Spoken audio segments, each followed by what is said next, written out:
Roman साम्राज्य के बारे में बताने जा रहा हूँ।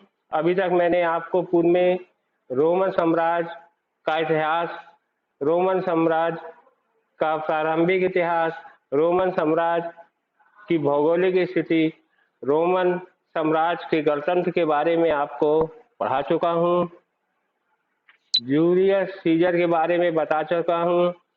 इनके समय रोमन साम्राज्य ने कितना विकास किया, वहाँ उन्होंने कैसा शासन किया, इसके बारे में आपको बतला चुका हूँ। रोमन साम्राज्य की स्थापना के बारे में आपको बतला चुका हूँ। और आज मैं आपको पढ़ाने जा रहा हूँ रोमन साम्राज्य के पतन के कारण। ऐतिहासिक साक्ष्यों से ये ज्ञात होता है कि अब तक विश्व में अनेक साम्राज्य हैं और वे समाप्त भी हुए। विश्व का क्रम इस तथ्य को स्पष्ट करता है कि विश्व में कोई भी वस्तु चिरस्थायी नहीं रहती है। रोमन साम्राज्य का पतन भी सतता का परिचारक है। प्रत्येक साम्राज्य के पतन के कुछ न कुछ कारण होते ही हैं। रोमन साम्राज्य के पतन के भी अनेक कारण थे, जिनके बारे में मैं आपको बतलाने जा रहा हूँ, समझाने जा रहा हूँ। रोमन साम्राज्य के पतन के जो मुख्य कारण थे, उसके बारे में मैं आपको बता रहा हूँ। रोमन साम्राज्य के पतन के प्रमुख कारण, पहला है रोमन साम्राज्य की विशालता, दूसरा है सम्राटों की साम्राज्यवादी नीति, तीसरा है सम्राटों का निरंकुश होना, चौथा है उत्तराधिकारी का कोई निर्धारित नियम न होना, पांचवा है शासकों की अयोग्यता, छठवां है शोचनीय आर्थिक स्थिति, सातवां है सामाजिक असमानता, आठवां है बाहरी आक्रमण। ये है रोमन साम्राज्य के पतन के कारण।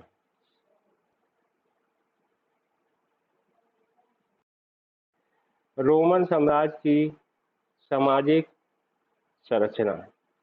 रोमन साम्राज्य की सामाजिक संरचना कैसी थी, उसके बारे में मैं आपको बतला रहा हूँ।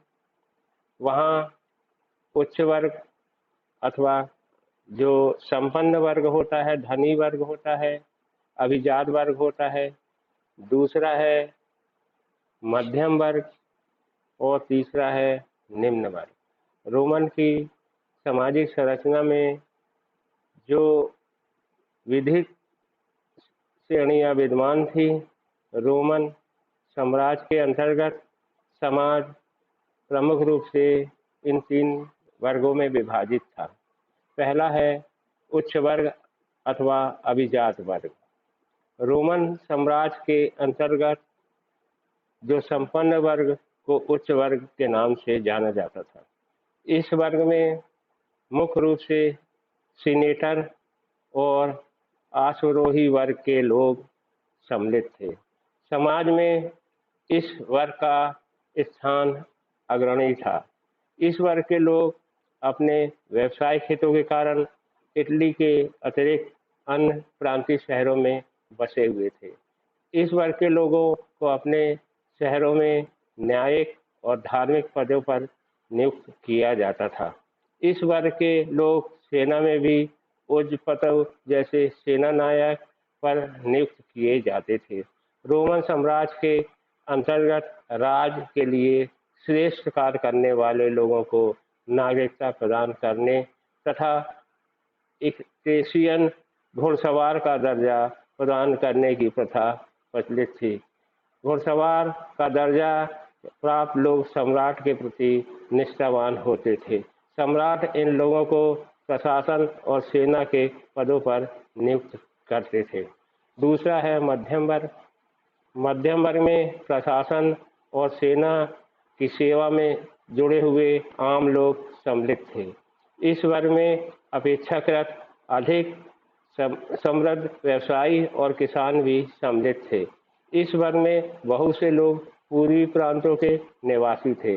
इतिहासकार टेसिटस ने इस सम्मानीय मध्यम वर्ग को महान सीनेट ग्रहों के आश्रित के रूप में वर्णित किया। इस वर्ग के लोग प्रमुखतः सरकारी सेवाओं पर ही निर्भर रहा करते थे। तीसरा है निम्न वर्ग। निम्न वर्ग वो होता है जो गरीब होता है, आर्थिक रूप से कमजोर होता है। रोमन साम्राज्य के अंतर्गत निम्न वर्ग बहुसंख्यक था, जिसे सामूहिक रूप से होमिलियोरिस कहा जाता था। इस वर्ग के इतिहास में टेटिस का कथन है कि वे कमीनकारू थे जो सर्कस, थिएटर और तमाशे देखने के आदी थे। इस वर्ग में ग्रामीण श्रमिक सम्मिलित थे। इनमें से बहुत से लोग स्थायी रूप से बड़ी बड़ी जागीरों में काम करते थे। इसके अतिरिक्त ये लोग औद्योगिक एवं खनन प्रतिष्ठानों में भी काम करते थे। अनाज और जैतून की फसल कटाई तथा निर्माण उद्योग के लिए श्रम की पूर्ति भी इसी वर्ग के द्वारा की जाती थी। इस वर्ग के लोग स्वनियोजित शिल्पकार थे। ये लोग मजदूरी पर काम करने वाले श्रमिकों की अपेक्षा बेहतर खाते पीते थे, अर्थात इनकी आर्थिक स्थिति अपेक्षाकृत अच्छी थी। सामाजिक विषमताएं। रोमन साम्राज्य के अंतर्गत समाज में व्यापक विषमताएं विद्यमान थी। समाज में अभिजात और मध्यम वर्ग के लोग अतुल धन संपत्ति के स्वामी थे, जबकि निम्न स्तर के लोग गरीब थे और गरीबी के कारण उनका जीवन अनेक कठिनाइयों से परिपूर्ण था। रोमन साम्राज्य के अंतर्गत प्रशासन के उच्च व मध्यम वर्ग के लोगों के पास अतुल संपदा थी। इन लोगों को वेतन के रूप में अपनी आमदनी का बड़ा भूभाग क्षेत्रों को खरीदने में लगाया करते थे।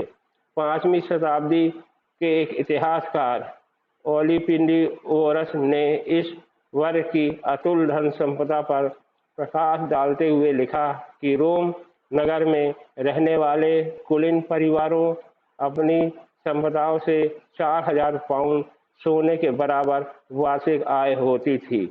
इसमें वह उपज शामिल नहीं थी जिसका उपयोग वह सीधे करते थे।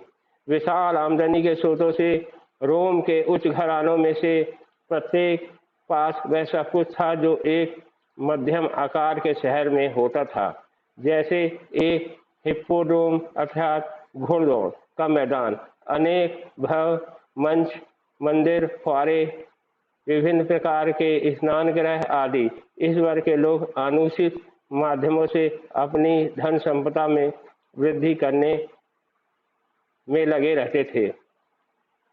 वहाँ का पारिवारिक जीवन और महिलाओं की स्थिति कैसी थी उसके बारे में मैं आपको बतला रहा हूँ। रोमन साम्राज्य के अंतर्गत एक परिवार का प्रचलन था। वयस्क पुत्र अपने पिता के परिवार में नहीं रहते थे।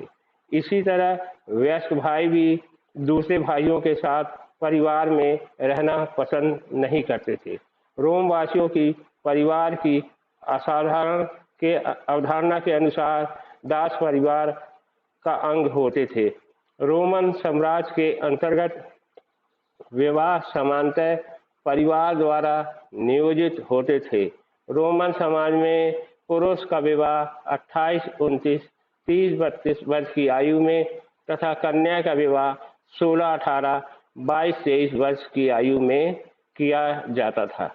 इससे स्पष्ट होता है कि रोमन समाज में पति पत्नी के बीच आयु का अंतराल होना माना जाता था। रोमन समाज में पति पत्नी के मध्य तलाक का प्रचलन था। तलाक की प्रक्रिया अपेक्षाकृत आसान थी। तलाक के लिए पति अथवा पत्नी को केवल विवाह भंग की सूचना देना ही पर्याप्त माना जाता था। रोमन समाज की प्रधान था। परिवार में महिलाओं की स्थिति दयनीय थी, लेकिन उन्हें पुरुषों की अपेक्षा अधिक कानून अधिकार प्राप्त थे। पिता की संपत्ति पर पुत्री का भी अधिकार होता था। पत्नी अपनी संपत्ति का हस्तांतरण अपने पति को नहीं करती थी। पुत्री अपने पिता की संपत्ति की उत्तराधिकारी होती थी और पिता की मृत्यु के बाद कानूनी रूप से वह उसकी स्वामी मतलब मालिक बन जाती थी। इससे स्पष्ट होता है कि रोमन समाज में महिलाओं को संपत्ति स्वामित्व के पूर्ण अधिकार प्रदान किए गए थे। लेकिन यह भी सत्य है कि रोमन समाज में महिलाएं घरेलू हिंसा का शिकार होती थी। इस संबंध में महान कैथोलिक बिशप अगस्तीन के विवरण से ज्ञात होता है कि उनके पिता उनकी माता की नियमित रूप से पिटाई करते थे और लगभग सभी पत्नियों को अपने पतियों की क्रूरता का शिकार बनाना पड़ता था।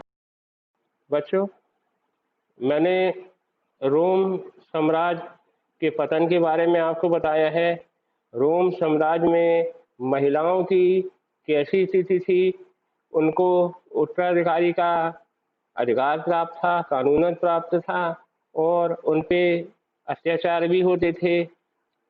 और आगे आप लोग को पढ़ाऊंगा मैं, आप लोग इसको अच्छे से पढ़िए और ध्यान से इसके क्वेश्चन आंसर करिए। अभी आपका टेस्ट भी होना बाकी है, उस संबंध में मैंने पेपर आपका बना लिया है और आगे आपको टेस्ट का पेपर दिया जाएगा और टेस्ट लिया जाएगा।